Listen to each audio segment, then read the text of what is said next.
चौथी बात, पर निंदा नहीं करनी है। कोई हरिवंशी है, कोई हरिदासी परंपरा से है, कोई गौड़िया वैष्णव परंपरा से, कोई रामानंदी परंपरा से है, और आप लोगों का कभी मिलन हो और आपकी वार्ता हो और वो व्यक्ति अपने संप्रदाय की बात कहे और कहीं ना कहीं आपके भाव और उनके भाव में मिसमैच हो, तो आपको उनकी निंदा नहीं करनी है। अगर वे आपकी निंदा कर देते हैं, मान लीजिए आपसे कोई कह देता है कि अरे आपकी परंपरा में तो ये है, आपकी परंपरा में तो ये है, हाथ जोड़ करके सुन लीजिए। हमारी चौथी आज्ञा ये है कि दीनता आनी चाहिए। दूसरा व्यक्ति आपका अपमान करे, आपकी परंपरा का, आपके गुरुदेव की निंदा करे, आप दीन बनकर के मुस्कुरा करके उनको प्रणाम करके वहां से प्रस्थान करो। विवाद नहीं करना है, क्योंकि अभी संप्रदायवाद में ऐसा हो गया है कि जब संप्रदाय में आ जाते हैं तो फिर दूसरे संप्रदायों को हम कुछ नहीं समझते। पर भैया हमारे शिष्य बन रहे हो तो ये बात नहीं करनी है।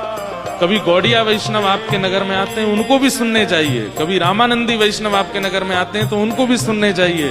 कभी हरिवंशी आपके सन्मुख आते हैं तो उनको भी प्रणाम कीजिए। आप सबका सम्मान करेंगे। दूसरे आचार्यों के शिष्यों की तरह आप नहीं करेंगे व्यवहार। आप सबके प्रति दीनता, सबके प्रति प्रेम, सबके प्रति व्यवहार रखेंगे।